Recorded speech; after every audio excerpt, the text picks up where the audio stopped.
the glory of spiritual living, the glory of God can so be easily eclipsed by pain and by sorrow. Napakadali na ang lugay, ang kaluwalhatian ng Diyos, ang katahimikan, katiwasayan ng buhay ay mabaligtad dahil sa mga nadaranasan natin ng mga paghihirap at mga tinatanggap natin mga pasakit. At isa sa mga pinakamabibigat, malalalim na sugat ng buhay ay nililikha ng dila. Most wounds and scars of life were caused by unkind and cruel words. Sa pamumuhay po natin sa daigdig na ito, paano natin pagsasamahin yung kaluwalhatian ng Diyos, kapayapaan, katahimikan at kagalakan kung napakarami nating nadidinig ng mga salita na umaagaw ng ating kasiyahan, ng ating kapayapaan. Sa paghahanap po natin ng katahimikan na ibinibigay ng Diyos, ating sisikaping pag-aralan at unawain ang sakit na dinudulot ng mga salita sa ating buhay. Ang pamagat natin pag-aaral, When Words Hurt You. Kung tayo ay nasasaktan ng mga pananalita ng ating kapwa. Ama namin sa langit, kami po ipatatawarin niyo sa aming mga kasalanan. Lumalapit kami, Lord, na humihingi ng inyong habag.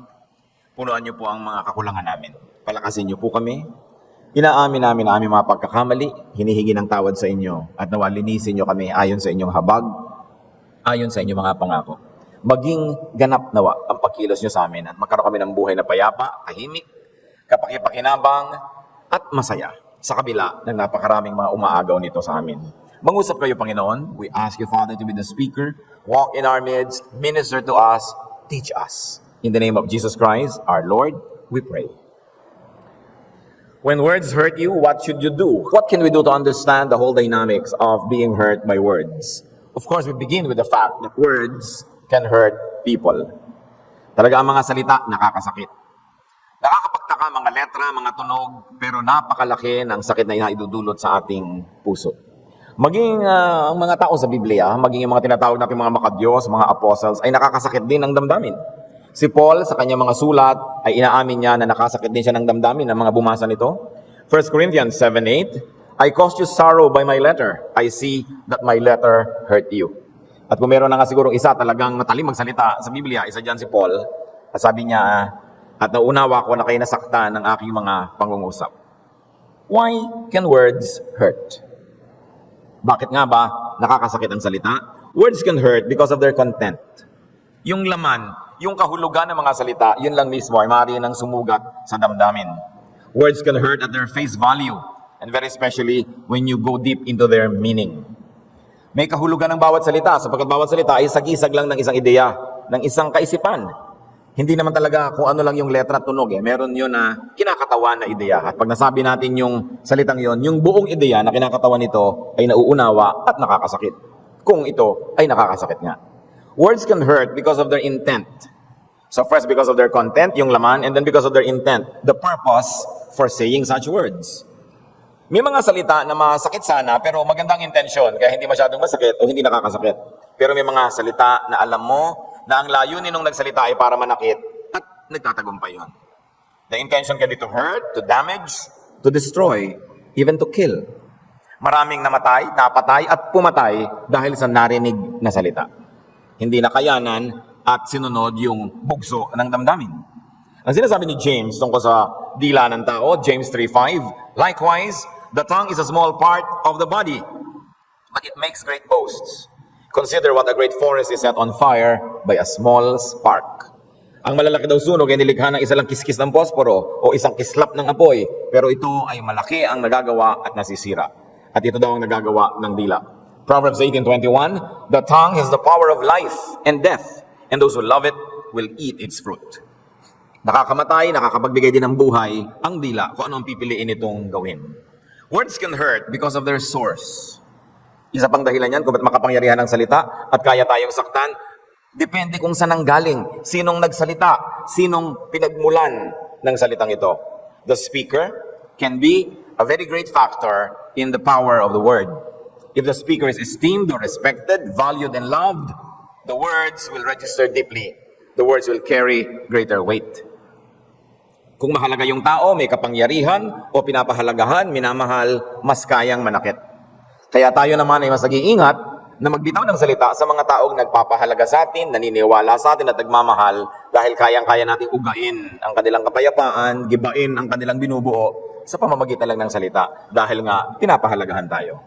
Words can hurt because of their delivery. Kumisan maganda naman yung sinabi, pero ang pagkakasabi masyadong magaspang, nakakasakit pa rin. Ang paraan ng pagbibitiw ng salita ay malaki ang nagagawa kung ito'y mananakit o hindi. Because delivery has tone. Mataas ba o mababa? Is the tone disrespectful or rude or rough? Siyempre sa lipunan, may kinikilala tayong dapat igalang, mayroong kapantay, at kung minsan meron naman na mas mababa sa'yo sa organizational chart, kaya akala ng iba, hindi na sila kailangan maging sobrang magalang. Pero yung mga dapat mong igalang at hindi mo iginalang, nakakasakit tayo ng kalooban nun. The tone is very important. Is it said lovingly or judgmentally? Dapat pinakikinggan natin yung tono rin ng ating pagsasalita. Delivery can include texture. Magaspang ba o pino? Sa dinami-rami ba ng salita na alam ng ating isip ay pinipili natin kung ano yung binibitawan? Sa halip na sabihin mo sa bisita mo, kain na kayo. Sinabi mo, lamon na. Doon pala parang, ang sakit naman. Bakit naman lamon? Di ba? O ito, may gana, pero pwede mo sabihin ito, matakaw. Ano yung texture ng pagsasalita natin? No? Pwede mo lang sabihin ang isang tao, may volume, pero pag sabi mo, hoy, tabatchoy, iba na yung dating. The texture is very important. Temperature of our words also count. Mainit ba o malamig? Kaya kung kasintahan mo yung nagte-text, tapos text lang, Kay, ganun lang, wala man lang mua, wala man lang hug.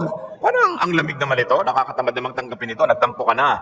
Pero meron din namang sobrang init, mainit ang ulo halimbawa, may drawing pa ng mukhang galit, may temperature ang mga words. And of course, words have taste.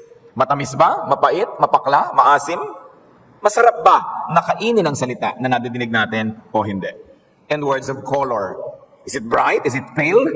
Black and white lang bang ating pananalita o full color? All of this are taken into consideration. Delivery is important. Sometimes the delivery is more important than the actual message. And sometimes the timing itself is more important than the message. Kaya pati timing ng pagsasalita. Meron kang gustong itutuwid mo na ba ngayon o bukas pa? Meron kang gustong disagreement na irehistro? Ngayon na ba? Saka na? Maghihintay ba tayo ng panahon? Because what is appropriate to say now probably is no longer appropriate 1 second later.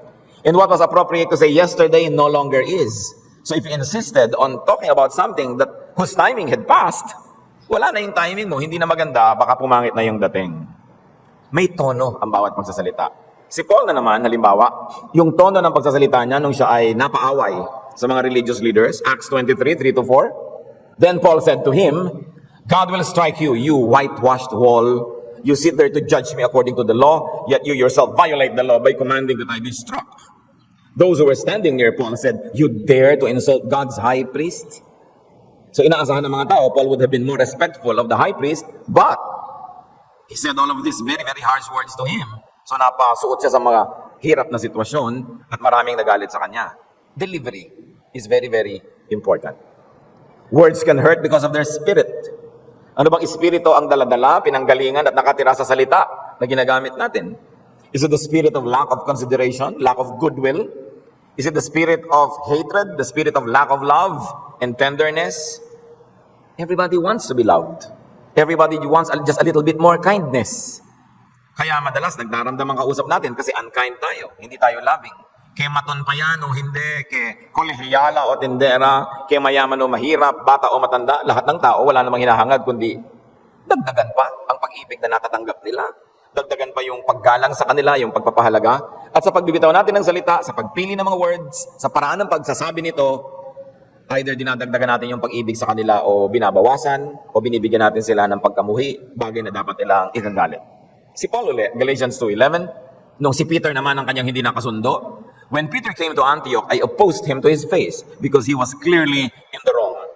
Granting that Peter could have been wrong, but of course it was wrong according to the point of view of Paul, and this was his letter, so we hear his point of view and we don't hear Peter's point of view. Yes, probably Peter was wrong, pero sabi niya, I opposed him to his face. It's very culturally uncomfortable to do that, and it was disconcerting. Dahil sa silangan, hindi naman ang mga tao laging hayagan na sumasalungat, hindi tayo nanghihiya ng harap-harapan, pero yun ang ginawa ni Paul kay Peter nitong panahon na ito. Delivery, timpla, pamamaraan, timing, they can cause great sorrow and great pain. Now, how do we ease the pain inflicted by words? Siguro naman ngayon, sa ating mga naabot na sa buhay, naranasan na nating masaktan dahil sa salita na binitawan ng tao sa atin o tungkol sa atin. Bata pa tayo, nakakarinig na tayo niyan. Yang batang yan, tamad. Yang batang yan, baluga. Yang batang yan, matakaw. Yang batang yan, matigas ang ulo. Itong ganito, ganyan-ganyan. Hanggang sa paglaki mo, maririnig mo lahat ang uri ng pintas, lahat ng mga bulyaw, lahat ng mga bansag ng mga tao sa'yo. Imposible na nakarating ka na ng 10 years old, hindi mo pa naranasang masaktan dahil sa salita ng kapwa.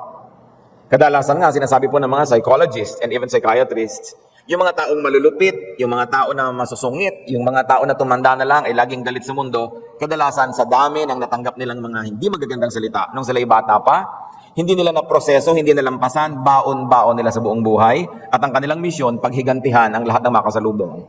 That's why there are people na mahirap kasama, galit sa mundo, sapagkat sa dami ng natanggap na ganitong salita. So anong gagawin natin? Pag tayo nakakarinig? First of all, consider the content. Suriin natin ang laman ng sinasabi, yung kahulugan nito. Let us consider the variance in meaning assigned by the speaker from the meaning you attach to the word. Magkakaiba eh. Hindi komo sa isang tao ang salita na hindi, hindi na nga. May nagsasabi ng hindi, ang ibig nilang sabihin, maybe. May nagsasabi ng maybe, ang ibig sabihin nila, hindi. Ikaw naman, anong pakahulugan mo doon? Hindi ko mo narinig natin na isang salita at pangit sa pandinig natin, iisipin na natin na pangit din ang layunin nung nagsabi. Kung minsan, kulang lang siya, kapos sa pananalita, limited vocabulary. Hindi siya magaling sa language na ginagamit ninyo, kaya tuloy, hindi maganda ang nabibitawang salita. Halimbawa, hindi naman uso sa mga Visayan languages yung nangungupo. Kaya kung minsan may Bisaya, may kausap siyang Tagalog, hindi siya nangungupo, iniisip ng Tagalog, ang gaspang naman ito, ba't di siya nangungupo, bakit di siya polite? Pero wala namang intensyon yung Bisaya na huwag maging polite. Kasi sa kanila, wala talaga nung po, walang opo. Tono na lang nagkakatalo kung paano sasabihin. Kasi sasabihin, palihog. Ayun, please, pakiusap. Huwag mo nang hanapan na palihog po. Dahil wala, no? So wala siyang intensyon kasi akala mo, hindi kanya ginagalang. Maraming ganon. Iba ang language ng lalaki sa babae. Kahit the same word. Pag sinabi halimbawa ng lalaki sa kanyang wife, usually, bahala ka. Ibig sabihin, sige, di bahala ka. Gawin mo yung inaakala mong gusto mo. Pero maraming babae, pag sinabi lang bahala ka, ibig sabihin nila, huwag. No? Tapos pagka ginawa mo nga, nagalit. Sabi niya, bahala ka. Magkaiba. Kuminsan na ina-assign na meaning to the same word. So there can be problems with that. Consider the meanings assigned by the speaker and the meaning being assigned by the hearer. Then consider the merit of what is being said. Reliable ba? Totoo ba yung sinasabi? Ba't ka nagdaramdam? Hindi naman pala totoo. Nagkamali siya, pero kung ba nagkamali siya, masasaktan ka na. Kung nagkamali ang 1,000,000 tao, di 1,000,000 beses ka masasaktan. Kung mali, huwag mong payagan masaktan ka, sabihin mo, mali yun. I will not be affected by it.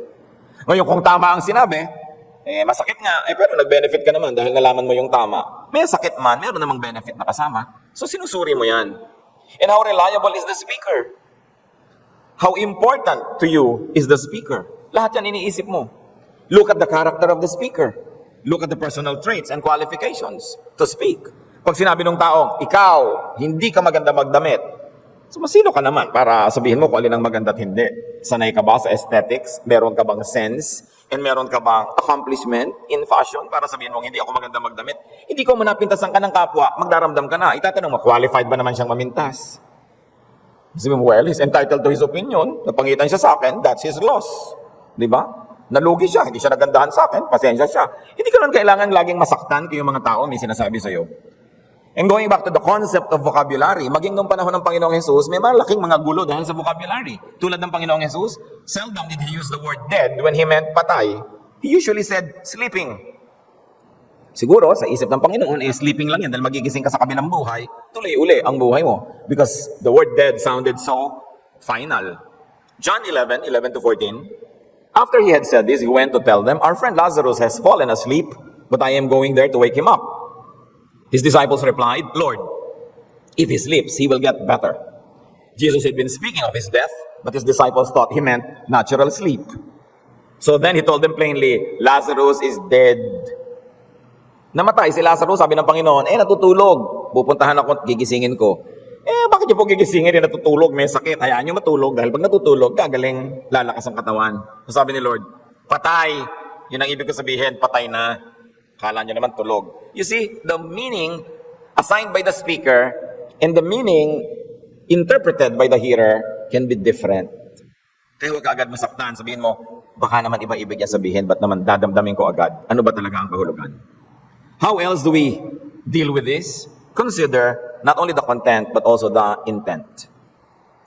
Consider the spirit. If maliciously meant to hurt, to harm, to destroy, do not let it succeed. May sinasabi ang tao tungkol sa'yo, totoo man o hindi. Ang iisipin mo, ano ba ang intensyon niya? Bakit niya sinasabi? Kung sinasabi niya, para ako saktan, di pag nasaktan ako, nagtagumpay siya. No. Hindi ko papayagan. Hindi ko papansinin. Hindi ko dadamdamin. Hindi ko iindahin yan. Kung nabigla lang ako nasaktan, babawiin ko yon. Babawi ako, babangon ako. Dahil habang nasasaktan ako, nagtatagumpay siya. Gusto pala niya, saktan ako. Bakit ko naman bibigyan siya ng tagumpay? Why will I cooperate? Kung meron naman nagsasabi ng mga bagay, ang gusto pala nila manira, sa totoo o hindi ang sinasabi nila, ikaw na nakikinig, sasabihin mo, ano bang intensyon nitong nagsasabi na ito? Dahil ba mahal niya ako, gusto niya akong magkaroon ng kaliwanagan, ng katotohanan, o dahil galit siya doon sa sinisiraan niya at gusto niyang magalit din ako, sa totoo man o hindi ang sinasabi niya, ba't ko siya pagtatagumpayin na mamaniobra niya yung aking emotion, yung aking reason? Why will I allow somebody to manipulate my reason and my emotion, whether or not what he or she is saying is true, but what is the intention of the speaker? Kung minsan, merong isang witness sa isang masamang nangyari, pero nangyari na yon 5 years ago, 3 years ago, 10 years ago, tapos ngayon lang niya sinasabi, siguro dahil nung araw, magkaibigan sila, magkasundo sila, partner sila in crime, kaya hindi niya pinagsasabi. Ngayon, nagkalayo ang loob nila, nagkagalit, pinagsasabi na niya. So, ang aking iisipin, kung ako'y nakikinig, totoo at hindi man ang sinasabi mo ngayon, ba't hindi mo yung sinabi noon? Kasi noon nakikinabang ka rin sa kamalian na yan. Tapos ngayon hindi ka na nakikinabang o magkagalit na kayo, gusto mo na siyang sirain. Kaya mo ngayon ibinibisto yan, tsaka binubulgar. Why will I give you success? You only want to demolish someone. Because if you're really committed to the truth and to godliness and to holiness, you should have spoken long ago. But ngayon lang. So titingnan mo rin yung intention. Frustrate the agenda of evil and malicious people. Ang Panginoon, laging target ng mga ganyan eh. Yung mga salisalita, mga panggugulo, pang-iintriga. Matthew 22:15 and 18. Then the Pharisees went out and laid plans to trap him in his words. But Jesus, knowing their evil intent, said, "You hypocrites, why are you trying to trap me?" The hypocrisy of those who were trying to trap him was not premised only on the content of what they were saying, but more on the intent of their pronouncements. Ano ang layunin ninyo? Bakit nyo yan sinasabi?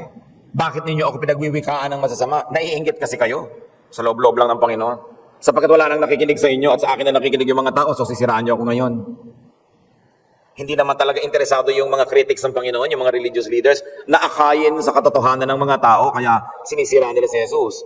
Gusto lang nila magbalikan sa kanila dahil nung araw sa kanila lang nakikinig, ngayon hindi na. So anong gagawin nila? Sisiraan nila ngayon yung pinakikinggan. At uso yan. Nung hindi ka sikat na artista, wala pumapansin sa'yo, ngayon sumisikat ka, ang daming naninira.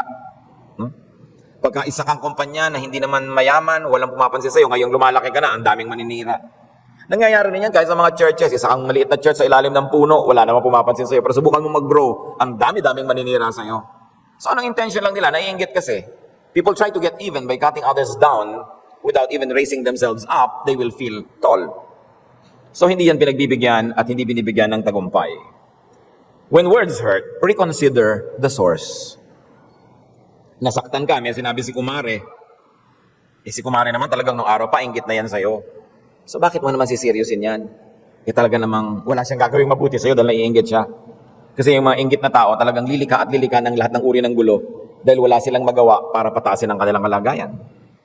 Ngayon, may nagsabi sa'yo na hindi ka marunong. Tapos yung nagsabi sa'yo, isang scholar, isang magaling na tao. Aba, pahalagahan mo yun. Ba't sasama ang loob mo? Kung pwede ka bang magregalo ng pinya o magregalo ng mangga o buko pie doon sa matalino na pumuna sa'yo, regaluhan mo dahil biruin mo, napuna ka ng matalino. Yung katalinuhan niya nagamit para makita mo ang mali mo, para makita mo kung anong tama at mabuti sa'yo at hindi tama. Pasalamat ka. Value the criticism and correction of the wise. Proverbs 12:18, reckless words pierce like a sword, but the tongue of the wise brings healing. Pag marunong nga nagsalita, nasaktan ka man o hindi, pahalagahan mo yon. Masakit lang yun ngayon, pero pag pinakinggan mo, bukas, matalino ka na. At habang buhay, wala nang aagaw ng katalinuhan mo. Yung liko mo na ituwid ng isang marunong, nasaktan ka lang habang itinutuwid ka, pero nung tuwid ka na, buong buhay, pakikinabangan mo na, yung katuwiran mo na yan. Pinapasalamatan yan. Now, you disregard the words of fools. Naglalakad kami, mga lasing, sinabi sa'yo, "Hoy, babaeng pangit." Lasing nga sila, ba't masasama ang loob mo? Diba? Wala nga silang magawa, kaya nakakalat sila sa kalye. Ba't mo papahalagahan ang opinion nila tungkol sa'yo? Pag sabi mong pangit mo, lasing lang kayo. Diba? Dahil kaya kayo ganyan, wala kayong magawa. Bakit mo papahalagahan yung mga criticism na hindi nakakakilala sa'yo? Kung minsan naglalakad ka lang, merong isang taong very rude sa'yo, bakit nasama ang loob mo? Sabi mo, hindi mo lang ako kilala. Hindi mo alam ang kagandahan ng aking loob, ang busila kong puso. Hindi mo alam na great declaimer ako nung elementary. So kaya mo ko ginaganyan. Just because you don't know me, I won't mind what you're saying. Ngayon, yung taong kilala ka, tapos nagsalita, yun ang pahalagahan mo. Pero hindi ka kilala, alin mo yun, hayaan mo lang. Proverbs 15:2, the tongue of the wise commends knowledge, but the mouth of the fool gushes folly. Wala namang lalabas na maganda sa bibig ng mga hangal, bakit mo papahalagahan? Parang dumadaan ka sa tapat ng kanal, nakaamoy ka ng mabaho, na-offend ka, kanal nga yun eh. Anong ina-expect mo mabango? So kung may tao na hindi marunong, anong ina-expect mo sasabihin nun? May kamag-anak ka na sobrang chismosa, wala nang ginawang mabuti, huwag mong asahan na may sasabihin mabuti yan, tukol sa'yo o sa'yo. Sabi mo, ay, ganun talaga yan, ganun ang buhay. Foolishness not only means lack of intellectual refinement, it can also mean an evil agenda. So if a person is a fool, either he lacks intelligence or he is committed to doing evil. That is the greater foolishness meant in most of the Proverbs. So pag alam mong masamang intensyon ito, hindi ko siya papansinin. Consider the importance of the speaker to you. Paspahalagahan natin yung tao, yung sinasabi ng tao na mahalaga naman talaga sa atin. Kung minsan nagkakamali tayo mga kapatid, ang ating pinahahalagahan yung sinasabi ng mga outsiders, mga neighbors, mga people na hindi natin kilala. Isinasacrifice natin yung nararamdaman, yung sasabihin ng mga taong malapit sa atin, mahal natin at nagmamahal sa atin. Baligtad. Consider the importance of the speaker to you and attach the according value. Ano ba yung halaga ng sinabi niya? If the person is not that important to you, don't put too much importance to his words. Unless, as we have said, he is a genius. Unless he is qualified to speak, then whether or not this person is important to you, give importance to the message. Lagi nagkakaganyan. Marami nagsasabi ng masasama tungkol kay Jesus. Pinahalagahan ba niya? Hinayaan ba niya na mahadlangan siya sa kanyang mga ginagawa? No. Matthew 12:23-24, all the people were astonished and said, could this be the son of David? Hangang-hanga na yung mga tao sa ginagawa ni Jesus. So sabi ng mga tao, ito kaya yung inaantay natin na ipinangako? But when the Pharisees heard this, they said, it is only by Beelzebub, the prince of demons, that this fellow drives out demons. Sabi, ano sinasabi yung son of David? Anak yan ng demonyo. Prinsipe yan ng mga impacto, kaya nakakapagpalayas sa masamang espiritu. Sino may sabi noon? Yung mga pare na walang napalayas ni isang masamang espiritu. Naiinggit sila, professional jealousy. Maraming nakikinig kay Jesus, sabi na, kulto yan, huwag kayong makinig dyan.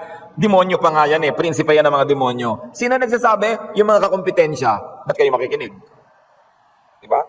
Kahit sa advertisement, product A, kalaban ni B. So sa advertisement ni B, si product A pangit, gusto tang mga nilaban sa kanya, hindi maputi, ganyan. Pero yung nilaban kay B, ang puti, ang ganda. Siyempre, advertisement yan ni B, alam nga namang siya ang matalo. So alam mo na, sino ang nagsasabi? The competition is saying it, then you be suspicious. Hindi kayo naniniwala agad. Dahil siyempre, sisirain nung kalaban, yung kalaban niya. When these words are not nice, benefit from the words. Learn lessons. May mapapala ka rin. Even from the mouth of our enemies, we can benefit because sometimes they can tell us what our friends hesitate to tell us. Yung nag-aalangan yung mga nagmamahal sa atin na sabihin, buong bigat na ibabagsak sa'yo ng kalaban mo. So kung may katotohanan, pakinabangan mo, at least nalaman mo, and then pick up the pieces and continue with your life. Proverbs 9:9, instruct a wise man and he will be wiser still. Teach a righteous man and he will add to his learning.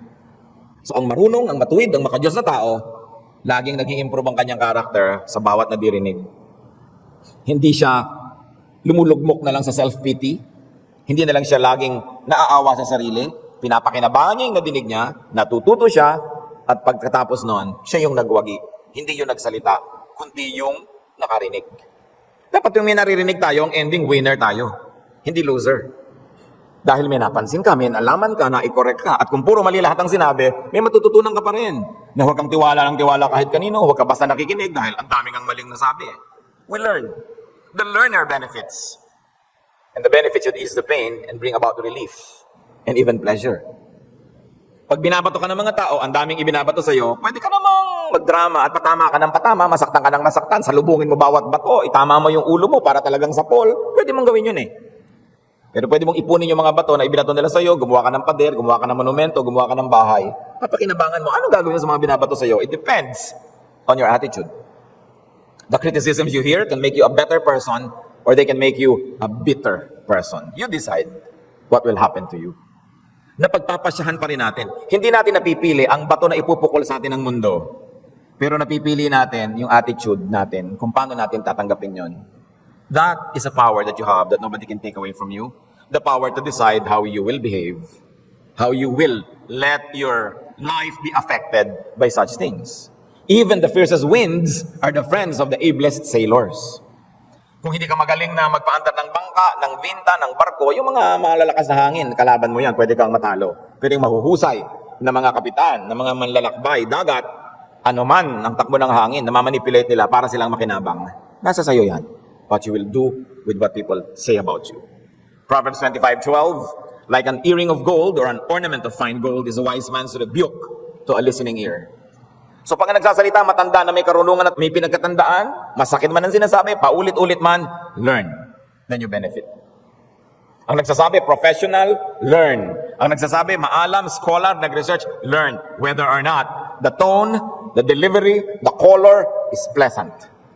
At the end of the day, you go through pain, but tomorrow you're a better person. Then you win. Learn also from the words of fools and detractors and enemies, because even their foolishness has lessons for us. What else do we do? How do we ease the pain inflicted by words? Desensitize yourself. Learn not to be easily affected. Nasa iyo naman kung magpapa-apekto ka o hindi. Paano mo mamanhidin ang sarili mo? Alam niyo yung pampamanhid, effective, di ba? O operahan ka, kung walang pampamanhid, naramdaman mo lahat yan, ang sakit. Kaya yung kalyo natin sa paa, kalyo sa kamay, pampamanhid yan eh. Kung yung kamay mo, lagi may pinagkukuskusan ng mga kaldero, mga kung ano-ano, kalyasi, kawali, nagkakakalyo ka, para hindi na masyadong masaktan. Yung paa mo, laging gumabangga-bangga sa mga bato, o kaya nakakatapak ng mga masasakit na bagay, kumakas ka sa yung sapatos sa ubod ng sikip, anong mangyayari sa paa mo, magkakakalyo. Para hindi mo na maramdaman. Yung puso man, nilalagyan din ng kalyo, ka masyadong sensitive. Para matuto ka na mamuhay na laging meron diyang conflict, may friction, but you know, it takes friction to polish the greatest gems. Great gems become greater after friction. So what will you become after friction?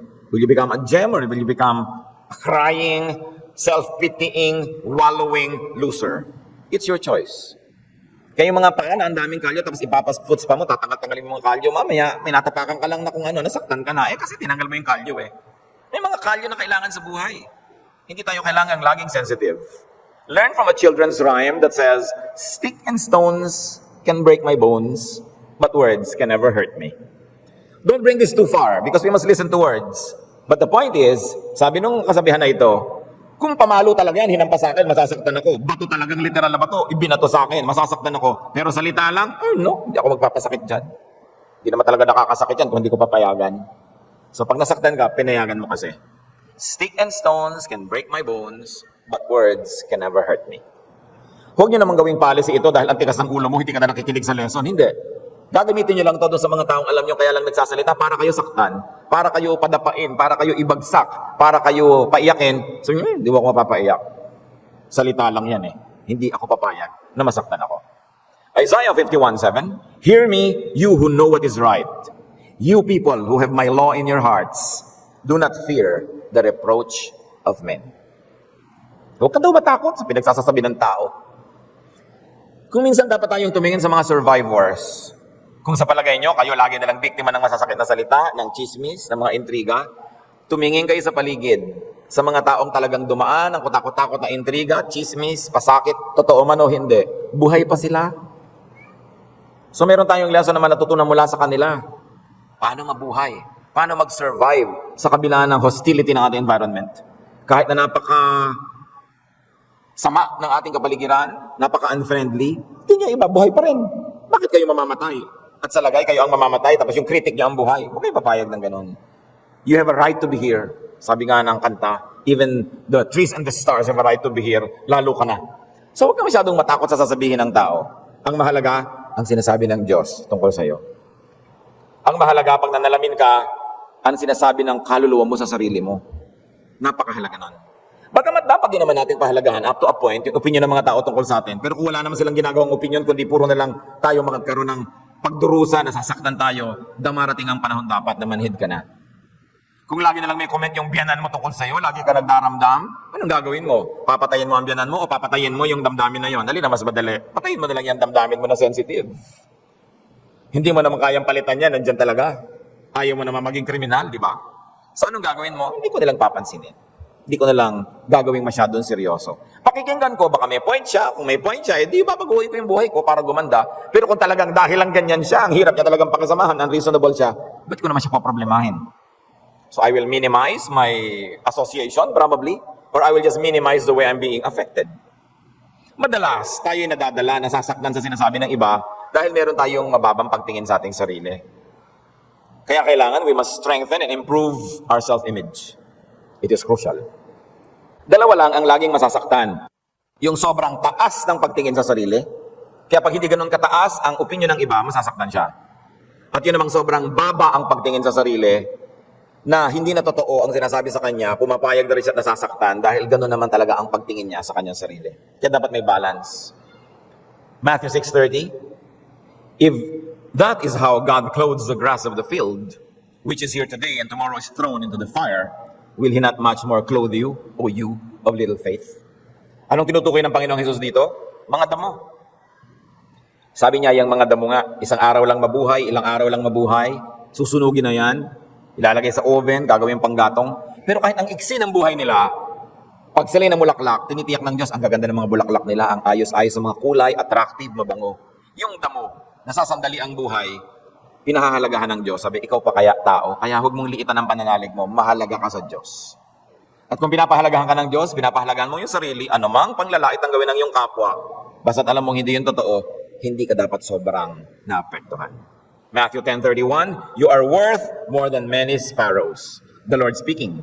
Ano yung ibig niya sabihin dito? Tinukoy niya yung mga ibon, yung mga sparrow sa Israel, yun ang pinakamurang ibon sa kanila. Sabi at kung yung mga ibon na yan na walang kahalaga, pag namatay yan, bilang yan ng Diyos. Alam ng Diyos na namatay sila, alam ng Diyos na buhay sila. Ikaw pa kayang tao ang hindi alam ng Diyos na buhay ka at dapat ka magkaroon ng tunay na buhay. Mahalaga ang bawat tao. So measure yourself with your standards, with your self-image. Don't allow yourself to be measured by others by their standards. That will be very oppressive. Kung sa tingin mo, maganda ka, di maganda ka. Sa tingin mo, matalino ka, di matalino ka. Kahit hindi agree yung iba, di huwag sila mag-agree. Ano ba? Ang mahalaga sa sarili mo, may pagtingin kasi yung sarili. Hindi ito para maging mayabang, mapagmataas o palalo. Kundi tayo naman, nilikha ng Diyos sa kanyang wangis. Pinahalagahan, namatay pa si Jesus para sa ating lahat. So huwag mong laitin ang sarili mo na parang wala kang kwenta. At huwag ka rin papayag na binabaliwala ka ng iba. At kung ayaw ka nilang bigyan ng halaga, pahalagahan mo yung sarili. Think of yourself with sober judgment in accordance with the measure of faith God has given you. So dito, ang itinutuwid, yung mga taong ang taas ng pagtingin sa sarili. Sabi, huwag kayong mga laseng. Mag-isip kayo na bilang taong hindi laseng. Be sober. Kailangan tingnan mo yung sarili mo sa tamang sukat. At pwede rin gamitin ito sa mga taong baliktad ang ginagawa. Pinapaliit ang sarili, binabaliwala. Be sober. Hindi ka walang kwenta. Iniinsulto mo ang Diyos na lumikha sa'yo pag sinabi mong wala kang kwenta. So dapat healthy ang pagtingin natin sa sarili. Hindi mapagmataas, pero hindi rin naman yung wala ka man lang na pagtingin sa sarili mo at paggalang. So if people don't find you valuable, sabihin mo, that's your opinion. I don't think so. And if I'm not valuable to you, you lose. You can tell people that. How else do we ease the pain inflicted by words? Find comfort in friendly people. Find comfort in supportive and loving people. O hindi ka bida sa pamilya mo, lagi ka nalang walang kwenta, siguro naman may ibang tao sa paligid na may kwenta ka sa kanila, dito ka lagi magsiksik. Pahalagahan mo yung sinasabi nila. Maraming hindi nakakaunawa sa'yo, pero may isa, dalawa, tatlong nakakaunawa sa'yo. Sila ang dalasan mong kausapin. There is nothing more pleasurable than being with people who know you, who understand you, and who agree with you. And whether or not you are excellent, whatever you do in life, there will be people who will disagree with you. And there are those who will agree with you. So bakit mo ipagsisiksikan ng sarili mo dun sa ayaw, sumangayon sa'yo? Dito ka na sa nakasang-ayon. Sumunod ka na lang sa agos. Flow with the tide. Bas maluwag. Ba't pipilitin mong lumangoy ng laban sa agos? Ba't pipilitin mong kumbinsin yung tatay mo, nanay mo, pinsan mo, sa point of view mo, talagang ayaw nila. Samantalang meron naman mga ibang willing na sumang-ayon at sumama pa nga sa'yo. There are people you cannot change. There are people whose approval you can never have. So why work so hard when there are those who are approving of you anyway? Of course, you must attempt to explain your cause, especially to people who are interesting and important to you. But you stop at a certain point when it's no longer yielding any positive fruits. Bakit mo sasayangin ang buong buhay na lalangoy ng laban sa agos? Pwede ka namang sumunod na lang at mag-enjoy at maraming magawa sa buhay. Merong mga ganyan, no? kailangan tayo ay naghahanap ng mga kakampi. Kasi lagi naman tayong may kalaban eh. Hindi naman nawawala yon. Si Jesus ka may kalaban. So bakit mo sobrang papahalagahan yung iniisip nila? Meron naman nag-iisip sa'yo sa mas magandang paraan. At yung mga words, pag sobra na nasasaktan na isang tao, dapat meron na siyang rest. Meron na siyang pahinga, meron siyang shelter. Nangyari ito kay Paul na naman. After a very painful visit to Corinth where he was deeply offended by someone, and that someone, ipinagtulong-tulungan na talaga namang halos ay giniba ng mga taong nandun, sabi ni Paul, tigilan na yan, i-comfort na yung tao dahil sobra nang nasaktan. 2 Corinthians 2:6-8, the punishment inflicted on him by the majority is sufficient for him. Now instead, you ought to forgive and comfort him, so that he will not be overwhelmed by excessive sorrow. I urge you therefore to reaffirm your love for him. Mga kapatid, nangyayari ko minsan to sa ating pamilya. May isang nagkamali, sinadya man o hindi. May isang kinapos, may isang nagkalat, meron talagang isang nagkagiba-giba ang kanyang buhay at desisyon at naapektuhan ang lahat. Hindi na malimot ng buong pamilya. Araw-araw, linggo-linggo, taon-taon, wala nang inungkat kundi yung pagkakamali nun at pinagtulong-tulungan na. Sabi ni Paul, tama na. You have said your piece. You have registered your protest. You have aired and ventilated your opinion. Enough. Reaffirm your love. The person might be overwhelmed by excessive sorrow. Hanggang saan ang kayang dalhin ng isang tao na pinagtutulong-tulungan ng kanyang pamilya, ng mga mahal sa buhay, ng mga kaibigan. Nasabi nyo nang sasabihin nyo, huwag nang paulit-ulitin ta at bigyan naman ng ginhawa ang taong ito. Yun ang sinabi niya. So ang tanong ay ito, baka naman merong mga nagkamali sa atin na wala na lang tayong ginawa, kundi ungkat-ungkatin na lang yun, hindi na matapos-tapos. Napagsabihan na, ulit-ulit pa. Paulit-ulit, yung may family reunion, yung may okasyon, uungkat, hinuhukay lahat ng multo ng nakaraan. Dapat tama na. At kung tayo yung tinatamaan laging ganon, the Arabs have a saying, close the door that brings in the draft. Why continue to be there when they're doing nothing but attack you? Find another peaceful corner in the universe and live there. 1 Thessalonians 4:18, therefore comfort one another with these words. Or we can say, comfort one another with words. Kind and uplifting words. How else do you react to pain inflicted by words? Find comfort in God. In God's justice, in God's mercy.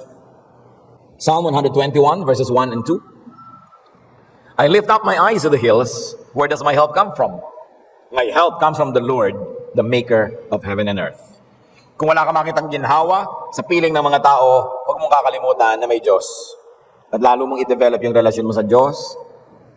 Develop this place where you meet with God, this time when you meet with God, and savor more and more of God's company. That you do whether or not people around you are nice. Maganda man o hindi maganda ang relasyon mo sa kapwa, dapat mong patuloy na pinayayaman, pinatitibay ang relasyon sa Diyos. Psalm 23 verse 4, even though I walk through the valley of the shadow of death, I will fear no evil, for you are with me. Your rod and your staff, they comfort me. The presence and the ministration of God brings comfort. Kaya napakahalaga na malapit tayo sa Diyos. Magsumbong ka sa Diyos, umiyak ka sa Diyos, humingi ka ng lakas sa Diyos. Walang ibang makapagbibigay ng higit na tulong, higit na pagpapalakas, kundi ang Espiritu mismo ng Diyos. 2 Corinthians 1:3-4, praise be to the God and Father of our Lord Jesus Christ, the Father of compassion and the God of all comfort, who comforts us in all our troubles, so that we can comfort those in any trouble with the comfort we ourselves have received from God. Said another way, 2 Corinthians is saying, salamat may Diyos na nagbibigay sa atin ng ginhawa, at nawa ang ginhawang tinatanggap natin sa Kanya ay maipadaba natin sa iba na nangangailangan din ng ganong ginhawa. So at any given time, we are receiving comfort from God and dispensing comfort to our fellow men. Nawa, pag nagbibigay tayo ng salita, comfort at hindi discomfort. Pag tayo nagsasalita, ginhawa, hindi hirap. Saya, hindi lungkot. Pagpapalago, hindi pagpatay ang nagagawa ng ating mga pananalita. Napaka-importante na tayo ay malapit sa Diyos. At kung meron man sa atin, mga kapatid, na lagi na lang na tinatamaan ng intriga, nakakaninig ng mga masasakit na salita, consider what Psalm 5:8-10 says. This is the prayer of the psalmist who had always been object of envy and bad press. Lead me, O Lord, in your righteousness because of my enemies. Make straight your way before me. Not a word from their mouth can be trusted. Their heart is filled with destruction. Their throat is an open grave. With their tongue, they speak deceit. Declare them guilty, O God. Let their intrigues be their downfall. Banish them for their many sins, for they have rebelled against you. So yung mga nagsasalita ng masasakit, marurumi, naninirang puri, ang tawag ng psalmist doon is a rebellion against God.